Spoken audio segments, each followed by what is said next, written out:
Shalom adik-adik. Ya, tidak terasa sudah 1 minggu lagi udah lewat ya. Kita bersyukur ada pemeliharaan Tuhan, ada pimpinan Tuhan buat kita semua. Bagaimana dengan mid semesternya? Semoga semuanya berjalan dengan baik. Yang penting ketika kita sudah lakukannya terbaik, Tuhan pasti akan sertai. Tetap semangat untuk dapat mengerjakan tugas-tugas yang sudah diberikan guru-guru dan juga tetap semangat untuk beribadah. Nah, saat ini kita juga mau beribadah di hadapan Tuhan selama 1 minggu Tuhan sudah sertai, mari kita beribadah dengan ucapan syukur. Mari kita tenangkan diri kita ambil waktu teduh sejenak. Saat teduh mulai.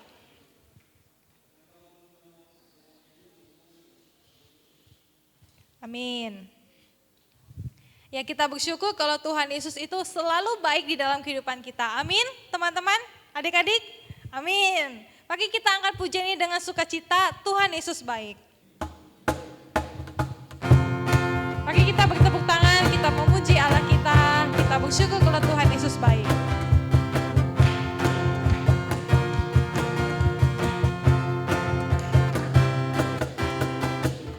Tiada berkesudahan, kasih setiamu Tuhan, selalu baru rahmat-Mu bagiku. Hari berganti hari, hari berganti hari, tetap kulihat kasih-Mu, tak pernah berakhir di hidupku. Tuhan Yesus baik, Tuhan Yesus baik, sungguh amat baik, untuk selama-lamanya. Tuhan Yesus baik, Tuhan Yesus baik, Tuhan Yesus baik, sungguh amat baik, untuk selama-lamanya. Tuhan Yesus baik. Mari kita angkat pujian ini sekali lagi. Tiada berkesudahan, kasih setiamu Tuhan, selalu baru rahmat-Mu bagiku. Hari berganti hari, hari berganti hari, tetap kulihat kasih-Mu, tak pernah berakhir di hidupku.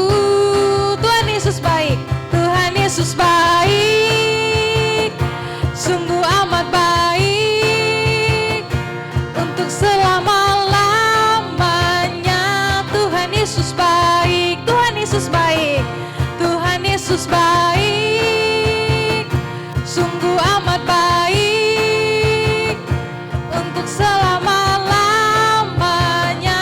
Tuhan Yesus baik, untuk selama-lamanya, untuk selama-lamanya. Tuhan Yesus baik. Sekali lagi, untuk selama-lamanya. Tuhan Yesus baik. Mari kita berdoa. Kami bersyukur ya Tuhan kalau kami memiliki Allah yang baik, Allah yang mengasihi kami, Allah yang senantiasa memberikan cintanya kepada kami. Kami bersyukur kalau hari lepas hari Tuhan sertai kami. Sampai pada hari Minggu ini kami boleh kembali datang beribadah meskipun secara online, tapi kami tahu dan kami percaya Tuhan juga beserta. Terima kasih ya Tuhan sertai ibadah kami pada hari ini. Di dalam nama Tuhan Yesus Kristus kami berdoa. Amin. Ya, adik-adik semua kita percaya Tuhan Yesus mengasihi kita. Amin. Kita percaya bahwa dari firman Tuhan mengatakan Tuhan Yesus mengasihi kita dahulu sekarang tidak berubah. Meskipun kita kecil, meskipun kita masih lemah, banyak kekurangan, banyak kelemahan, tetapi Dia Allah yang mengasihi kita apa adanya. Mari kita memuji Tuhan kalau Tuhan Yesus mengasihi kita. Yesus sayang padaku.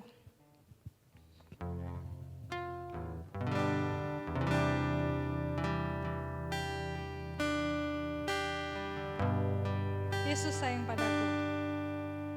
Yesus sayang padaku. Alkitab mengatakan, walau ku kecil lemah,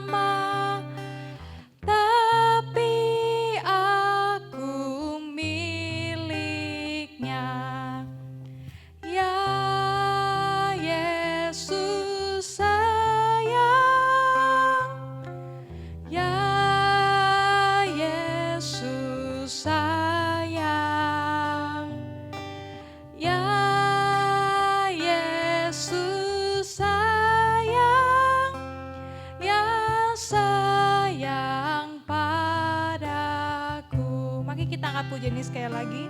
Yesus sayang padaku.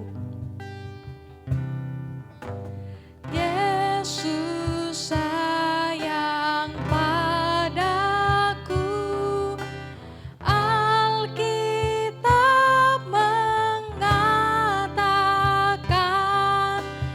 meski ku kecil lemah, tapi aku miliknya. Ya Yesus sayang, ya Yesus sayang, ya Yesus sayang, ya sayang padaku. Ya, adik-adik yang dikasih Tuhan, seperti pujian yang dikatakan, yang kita nyanyikan tadi, Tuhan Yesus sangat sayang pada kita. Karena Tuhan Yesus sangat sayang pada kita, tidak perlu takut, tidak perlu ragu untuk menjalani hari lepas hari. Karena ada Yesus yang sangat menyayangi kita. Tidak perlu minder dengan keadaan diri kita, karena ada Tuhan Yesus yang menerima kita, mengasihi kita apa adanya. Dan melalui firman Tuhan kita juga dikuatkan. Nah, sebelum kita akan mendengarkan firman Tuhan, mari kita angkat pujian kembali, firman-Mu pelita bagi kakiku.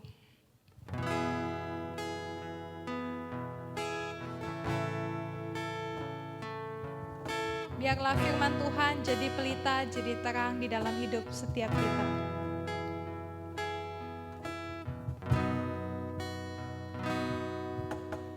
Firman-Mu pelita bagi kakiku, terang bagi jalanku. Sekali lagi firman-Mu. Firman-Mu pelita bagi kakiku, terang bagi jalanku. Waktu ku bimbang dan hilang jalanku, tetaplah Kau di sisiku. Dan takkan ku takut, asal Kau di dekatku, besertaku selamanya.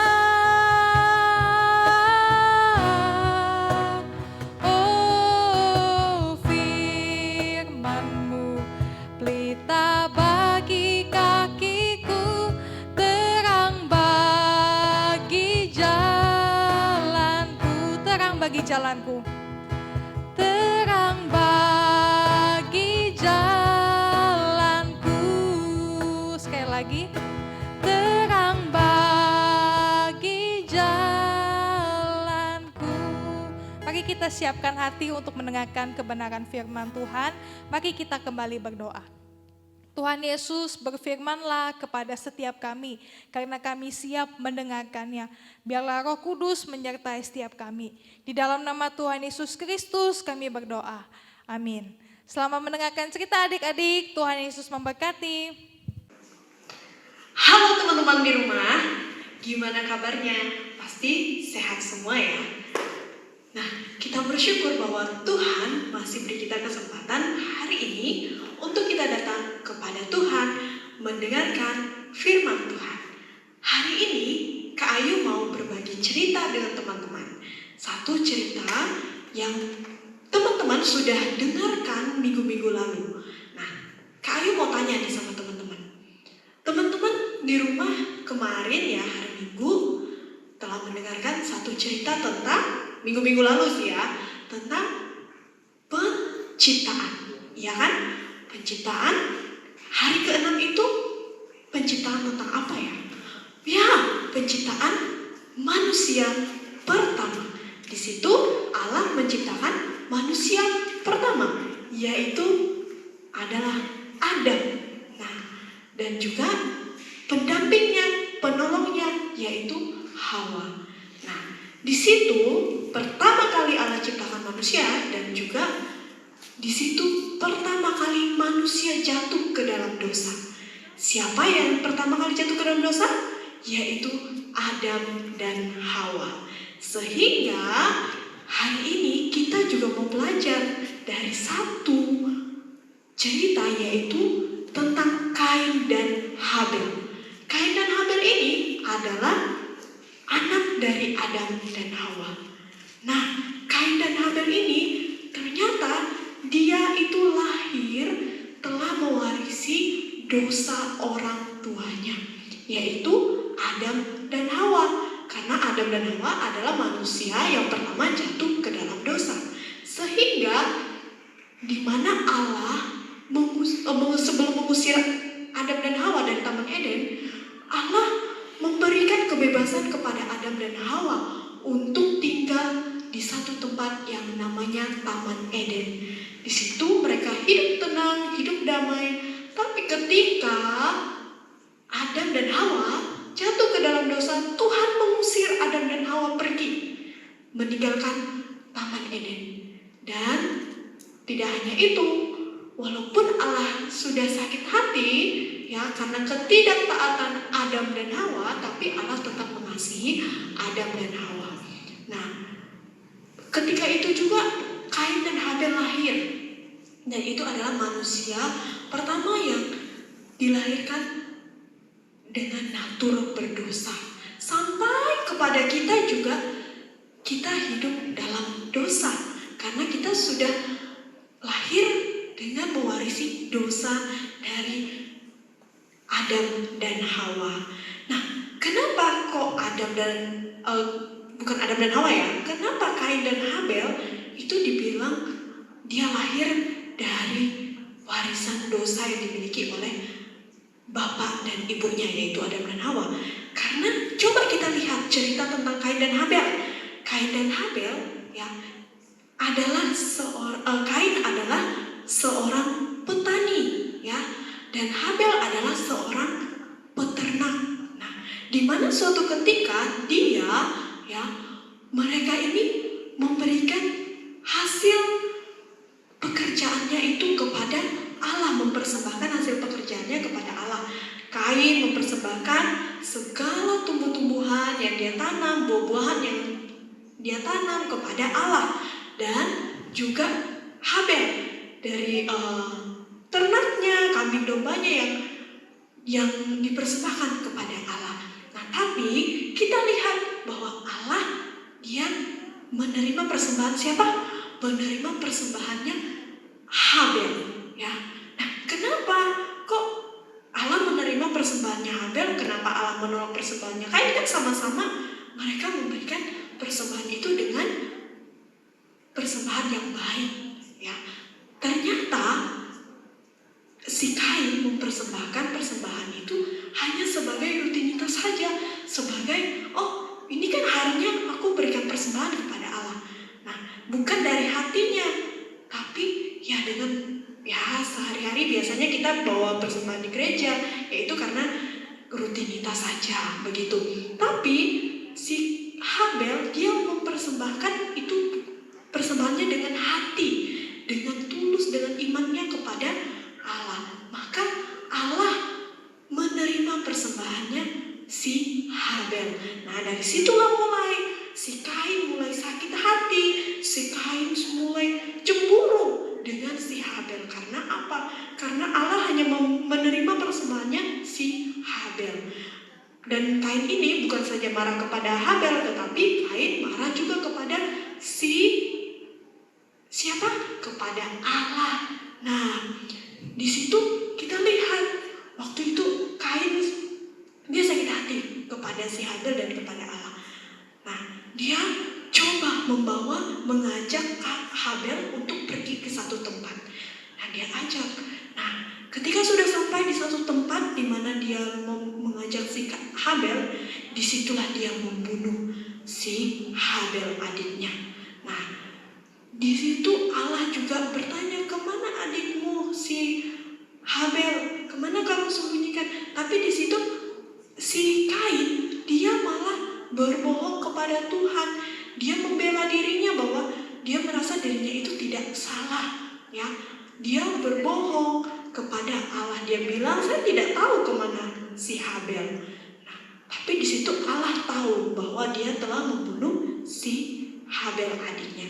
Nah, disitulah dosa terjadi, ya, dari hati kita yang mulai iri, dari hati kita yang mulai benci kepada orang, ya, seperti Kain, dia sudah mulai sakit hati kepada Allah, dia mulai sakit hati kepada Habel. Nah, disitulah terjadi pembunuhan, ya, dan kebohongan. Nah, teman-teman di rumah, Kak Ayu hanya mau bilang, ya, dari cerita ini, ya, mungkin kita pernah berbohong kepada orang tua kita, kepada teman kita, kepada guru kita. Mungkin kita pernah berbohong.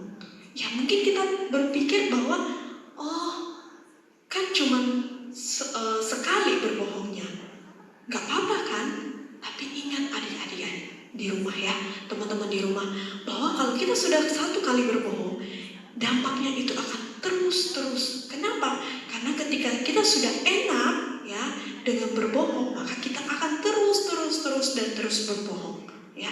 Dan ketika kita iri hati, misalnya nih, teman-teman punya adik atau punya abang atau punya kakak di rumah, ketika mama papa belikan kakak kita atau adik kita mainan atau makanan, kita enggak, pasti adik-adik merasa sakit hati, merasa kecewa, ya kan? Tapi ingat, itu adalah juga salah satu dosa, ya, yang tidak boleh kita lakukan. Tapi kita harus apa? Kita harus senang, kita harus sukacita. Mungkin nanti ke depannya kita akan mendapatkannya. Jadi dalam cerita ini, maka itu ketika Kain membunuh Habel, tapi Tuhan tidak berhenti. Tuhan tidak memberhentikan rencananya, ya, untuk dunia ini. Tapi Tuhan Allah kita memberikan satu orang yang sebagai pengganti si Habel, yaitu adalah Set. Nah, Set ini adalah anak dari Adam dan Hawa, ya.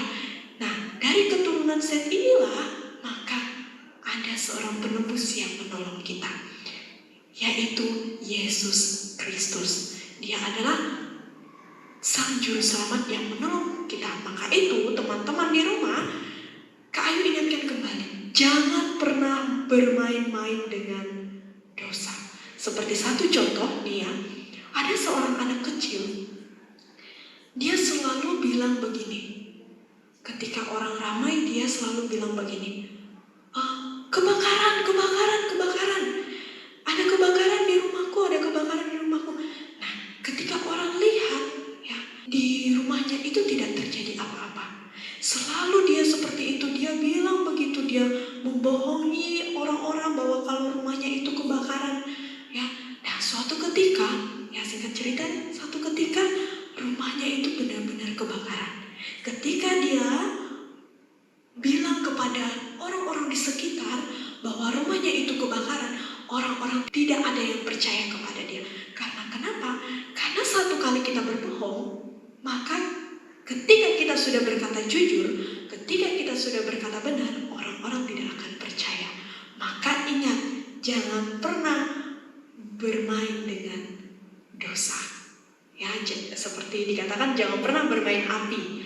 Kalau sekali kita main api, suka main api, nah, dilihat apinya kecil, tapi lama-kelamaan api itu akan menjadi besar. Begitu juga dengan dosa. Sekali kita melakukan dosa, kalau kita tidak bertobat, kita tidak mengaku dosa kita, maka dosa itu akan terus ada dalam diri kita. Oke adik-adik, sekian cerita kita. Mari kita berdoa. Tuhan, terima kasih buat hari ini. Kami telah mendengarkan firman-Mu yang mengajarkan kepada kami bahwa kami harus tetap taat kepada Tuhan. Kami diajarkan bahwa kami tidak boleh bermain dengan dosa, karena satu kali berbuat kesalahan, maka satu kali berkata jujur, maka orang tidak akan percaya. Ketika kita terus-menerus melakukan kebohongan dalam diri kita, bahkan kepada orang lain. Tuhan tolong kami, sehingga kami mengerti, memahami setiap firman Tuhan yang kami dengarkan, kami renungkan. Terima kasih Tuhan, ini doa kami, haleluya, amin. Tuhan Yesus memberkati.